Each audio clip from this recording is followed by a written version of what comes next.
Rising, Grand Rising. Oh, goodness. Today is actually one of my strongest days. And I've been saying that for the past 3 days, which is a good thing. I have been juggling type 1 diabetes, my daughter. I also gave in and did the ancestry test.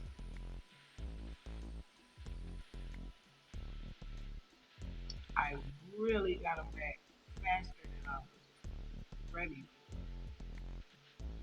And that's okay. Had some shocking results, and I'm still in the process of processing those results. It's been a rough process for me and for others as well. I really don't like being in my emotions.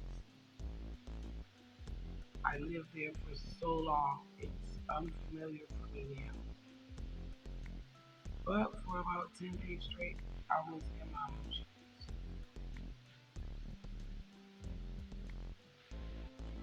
It is amazing to me that I can be overwhelmed with whatever, and I still have a mentality to pay attention to blood levels, variables, insulin intake, insulin reactions. I amaze myself sometimes.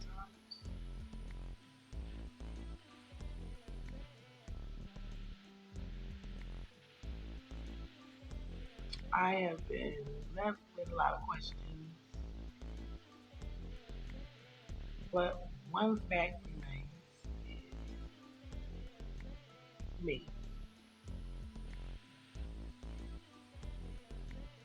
I had the chance to understand more about a situation that I was born into,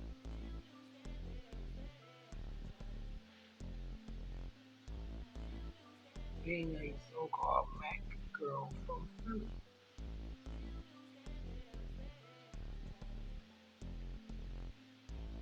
It's a real heavy process to uncover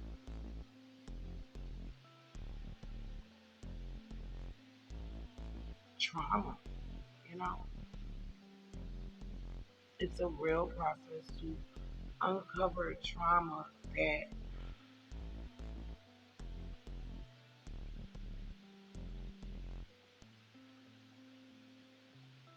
I don't even know how to even say it because I'm still in the process of processing it. It's hard. It's hard. I'm expected to handle everything. I guess as anyone else would handle a situation as mine. I'm expected probably on all kinds of levels. Some people are probably expecting me to lose my mind. Some people are probably expecting me to never be okay. Some people are probably expecting me to weather the storm. I know that. What am I expecting of me? I use this space to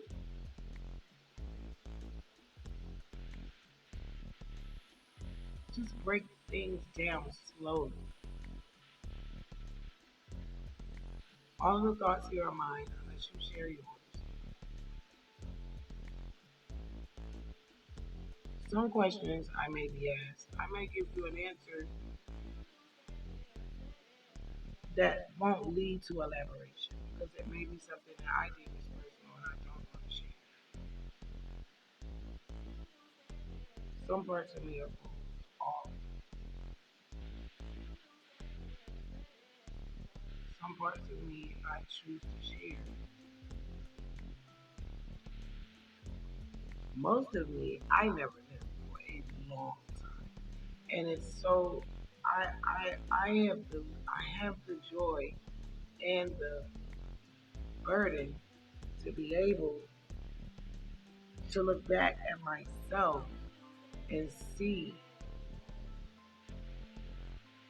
the whole picture now.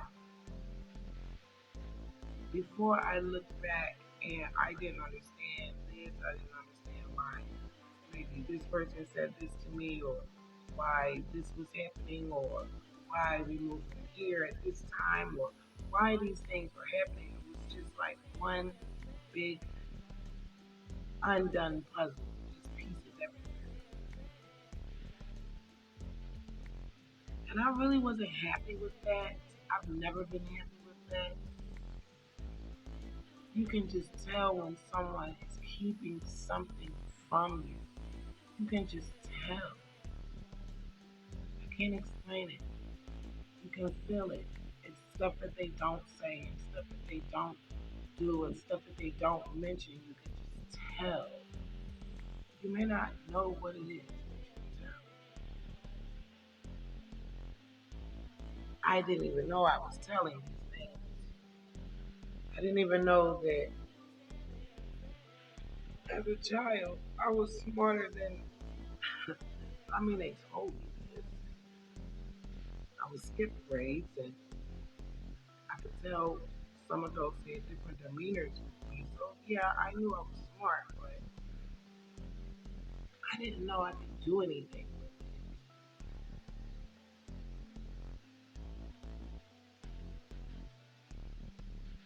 I thank goodness that I have a drive about myself where even if everyone around me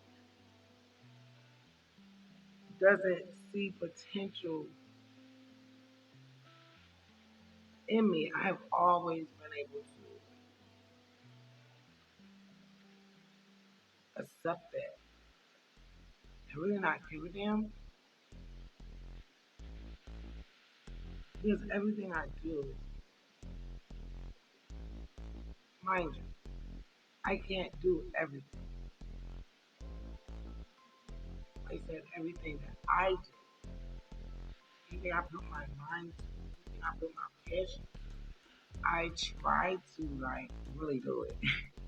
I usually do a good job. If I go in a fair hearing, I think I'm like 8-0. Like I've won them all. And it wasn't because I cheated. It wasn't because I paid anybody off. It's because I knew what I was talking about. I knew what the issue was. I knew who was wrong and I knew who was right. And I wanted it corrected. I used the correct words. I had a plan. You made a mistake. You have to correct it.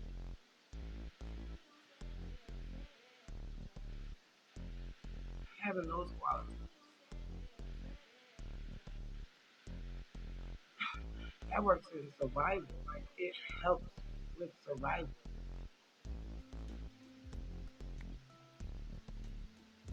These past 10 days is rough for me, but these past 10 days I've actually grown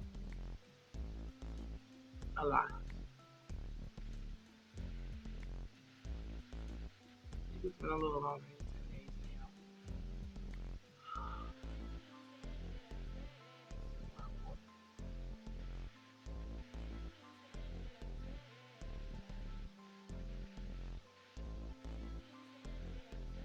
It is Friday, October 1st, 2021. October is here. It came so fast. Fall is here. Definitely the weather changed without warning. I won't lie. Fall is a good time for me. It's a calmer time for me.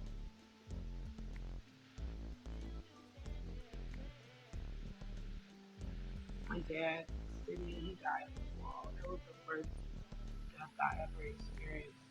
1988, my dad, Sydney Jones Sr., He passed, and I don't know. I think when that happened, something really, really made me like kind of just look at this place different. And I'm sure that happens for everyone that loses a parent when they're like a child, a young child. And I'm grateful that my mom, she passed after my daughter was born. She got to hold my daughter. So many, so many things happened over all of my life. I literally sat in here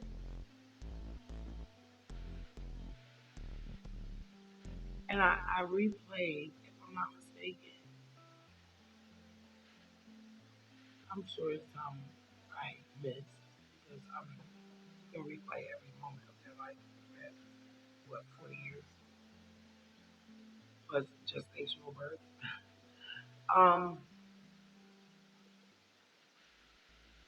I really replayed a lot of moments, at least hundreds. I think I almost broke my brain. Replaying moments, trying to remember moments,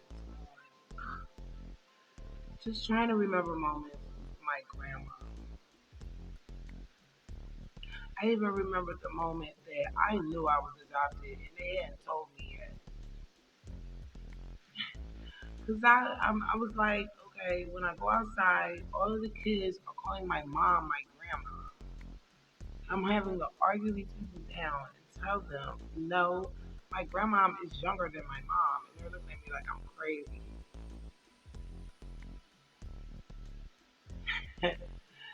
People have no idea.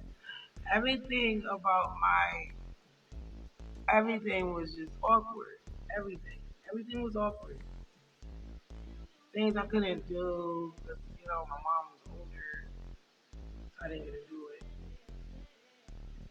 So it was like I was like with my grandma, but my mom said she was my mom. I think I was just confused. I just didn't understand. Even when, what was that show? It wasn't Family Matters. It was before that. Michael Keaton played Family Time.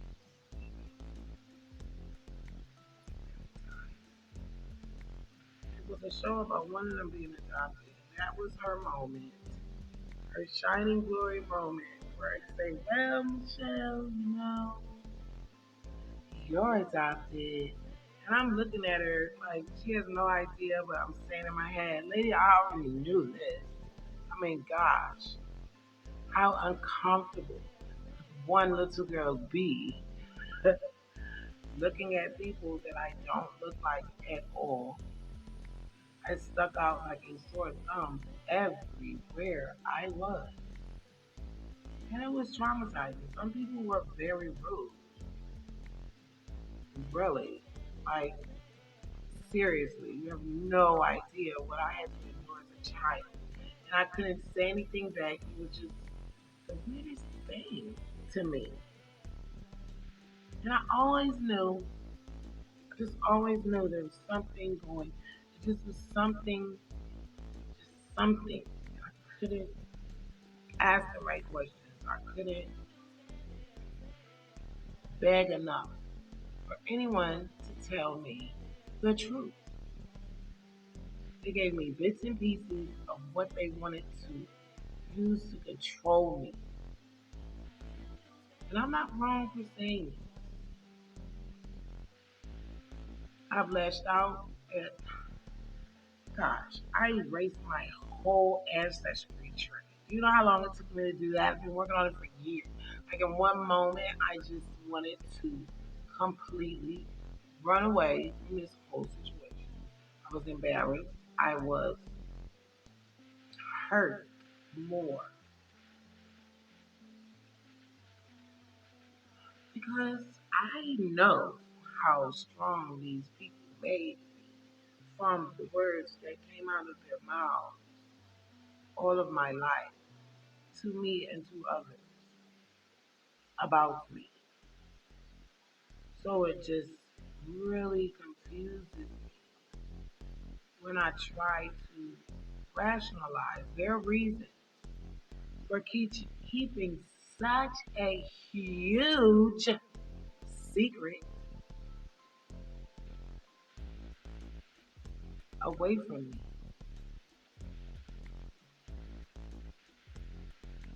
I have went through so many phases of grief. And it's funny, I grieved my mother. I never really grieved my grandma. That's, that's the situation with the family. This was a big mess, and I see now, I see death a little differently, and I don't react like I probably used to in my teens, early 20s. Um, I understand death a lot more now because I've been around it so much. Just like life, birth, I weep over babies like old people now. I don't know what comes over me, but babies make me weep. Newborns, I don't know what it is. That's some that's some source stuff. I'm tapped into something. I don't know. And that was before I was even trying to be conscious. I was so unconscious for so long. I didn't even know there was a such thing as being conscious. You know, and that's because no one likes to tell the truth. And by the time they do want to tell the truth, damn it's already done. So now I'm faced with reality, something that I like. I love reality. I love being able to make decisions based on facts and truth and experience. I don't like getting involved into things that I don't know about. I don't like, it's like falling, like I'm walking and I fall into a manhole. Like, who wants to fall into a manhole? Are you kidding me? I don't even know what BlockCast number this is. I'll figure it out for real in the studio. This is like a huge moment for me simply because I do see a silver lining in this. Hopefully, I will have um, new connections that are true connections. We will vibe, we will grow, we will love, we will learn about each other, and my daughter will know who one side of her family is. So that lessens the odds of my grandchildren or great grands and on and on and on and on. That reduces some of the odds of them being sick.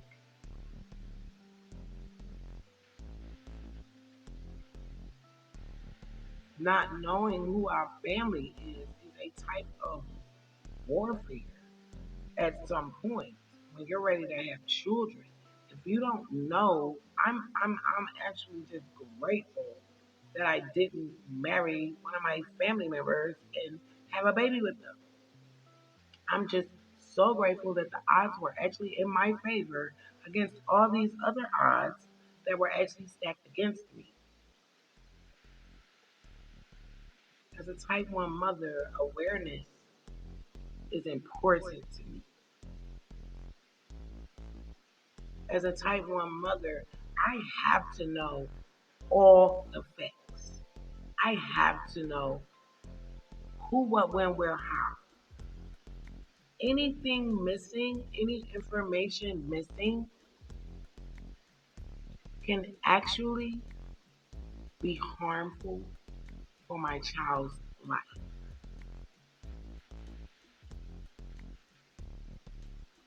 So I actually take awareness very seriously now because actually awareness, a life could and does. A life depends on it, and it took me a long time to get on here. I didn't want my last lives, my last broadcast to be my final word, but it was so hard to pull myself out of myself, if you get that. It was so hard for my higher self to show up this time. Simply because this was, um, I've looked for my mother and father since I was born. I was born biting my nails. Now, you may assume whatever. I know why I was biting my nails. And I know why to this day I still can't bite. I still can't stop biting my nails. But I'm easing off a little bit. Like I see psychologically certain things are changing, which they haven't completely changed because I'm waiting on the results of one more DNA test.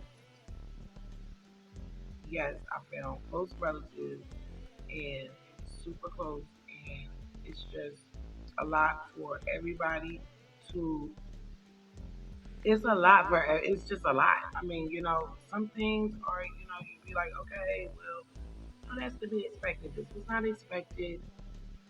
I was not expecting a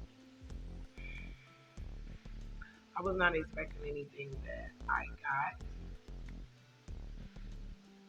I will say I did know when I gave my DNA up that I was going to be thrown somewhere. I know I was going to be thrown somewhere. My adoption is legal. It's not by DNA. It's not by blood. The tree I'm on, and I love my family. I love all. I want to say that. I want to throw that in the atmosphere. I love all of my family, even the ones that have contempt for me, even the ones that I don't particularly need to be around. All three sides, paternal, maternal, and adopted. It's hard to juggle. Some people it's so much. The dynamics are crazy between all three of my families, and it's like I'm in the middle, and it's like I don't have room to feel a certain type of way or to go through my feelings because it'll hurt somebody somewhere, and I don't want to play that role. I'm trying to be mature about this. It's hard because I need room to lash out. I need room to scream. I need room to express this weight that has been on me. And then I got double punched in my gut. And then I got smacked in my face. Then I got hugged too. Because at the end of the day, every night since I got those results and a family member from that side reached out to me with the name of my adopted mom, Catherine. Shout out to her. Peace and love to her. Um, and she put everything together for me because I was just in shock. Number one, I was in shock, and I probably should have done it with someone. Well, I did. She was very everybody that reached out to me, even my connections, they have been amazing. Like I honestly don't know how this would go if like I had met anyone other than these three people. And that gives me joy and that helps me. And oh my gosh, like I'm really battling with myself because these results have me second guessing the ancestry results. So it's like I'm all over the place, but I'm feeling it. You know how you just feel something in your heart, like you just know something. It's just I don't know. It's hard. It's hard for me. Um, I've reached out to my birth mom. I've gotten no response, and that's fine. At this point, I think the best thing for me to do for her, not even for me at this point, because for me, what I want my mom, period. But at the end of the day, this is not about me.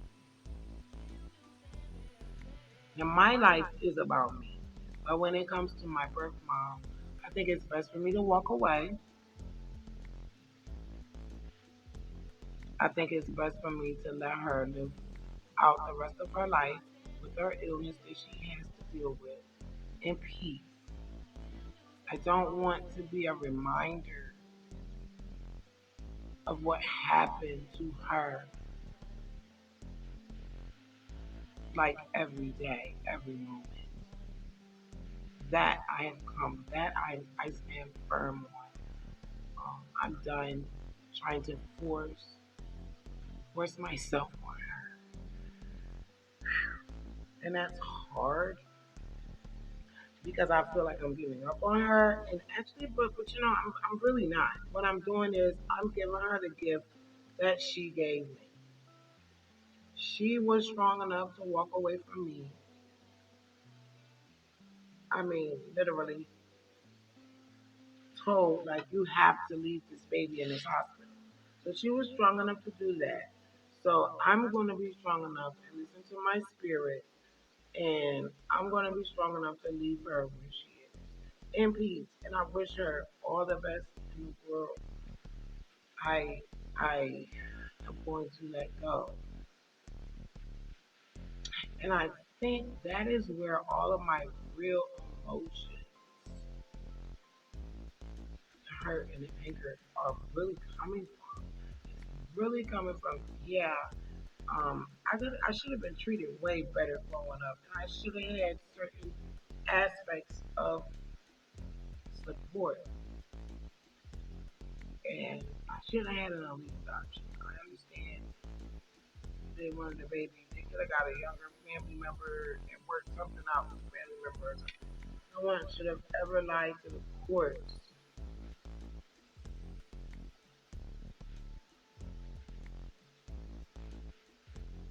That's another thing issue I have is with the state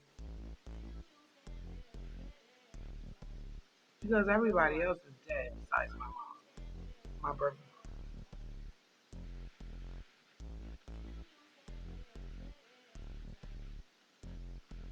So today I plan to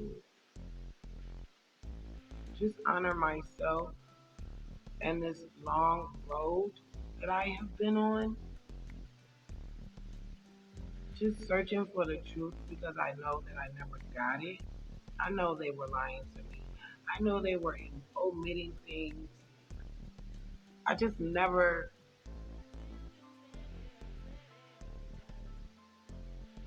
never wanted to believe it. And that's a problem that I have. When someone shows you who you are, who they are, you're supposed to believe it. You're supposed to act for it. And I have had this naive trait about myself since I can remember. And it annoys me about myself. This is why I try to slow down. This is why I have isolated myself, even on this land. I try to stay where I have to depend on myself more than anyone else because that's where I find myself. That's where I find my strength. That's where I feed my soul. That's where I feed my spirit. I can't do that around others for some reason. And maybe I'm wrong. Maybe it's just certain people. Maybe I need new people in my life. I don't know. I'm riding this daggone roller coaster and I don't know what's coming. I don't know. I just don't know. I know I am feeling stronger every day. I'm super nervous about these results. I'm still processing all the trauma involved in this situation, and it's enough for a movie. Two generations, maybe three generations, this is affected and more. So it's still raw. I'm still in shock. I've asked, like, how long does shock last? Like, does it last forever? Will I ever be numb to this? Or will I, one moment at a time? Sometimes I can go on and I don't think about it, and and then something will happen, or I'll hear a story, or something. It's just reminders, and I'm fine with that. Maybe I'm supposed to feel this. So many people turn their turn the other cheek on this to the point where I believe all of that energy was never it never went anywhere, and it just sat there on souls and on spirits, and it ate them up. I'm not going to do that.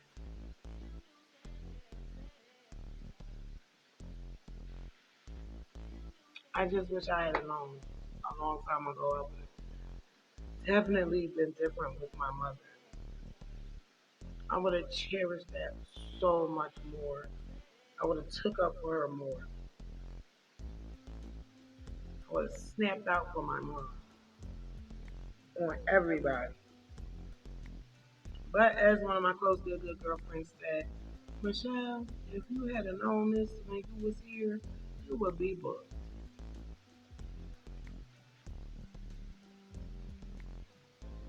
I think she's right. Everything does happen for a reason in this moment.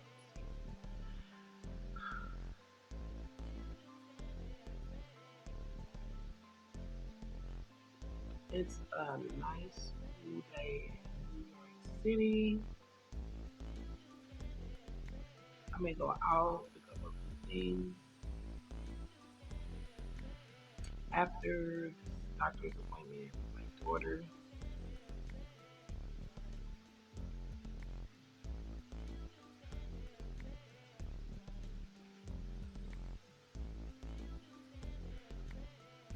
I keep myself busy, and then sometimes I don't, and I just sit in my feelings and I go through them. And I think that really helped. I want to thank my niece,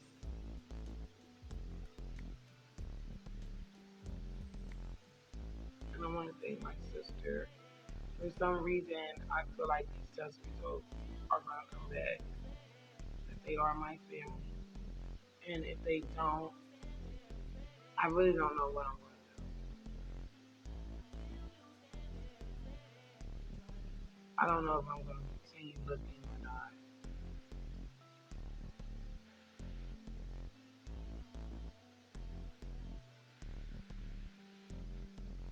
But I got a feeling by the end of this weekend, those results will be reaching me, and I will have another smoother reality check.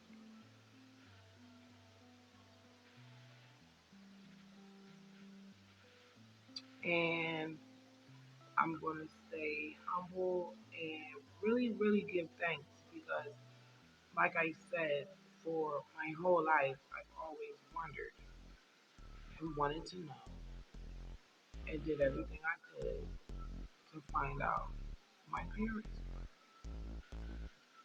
Who brought me? Whose whose ancestral line am I connected to? Whose DNA runs through my veins? Which damn near controls everything besides the social engineering I have had living here. It controls everything about me. It's like a filter. It's always been there. I've always felt it. Why was I not? I mean, who doesn't know they're born by a mother and a father? So am I supposed to believe that God wanted them to lie and adopt me? See, this is what I'm saying. This place is confusing. So I'm supposed to believe that someone adopting me through a lie in secret was a blessing for me. Yeah, I never really bought that. I'm definitely not buying it now. No disrespect.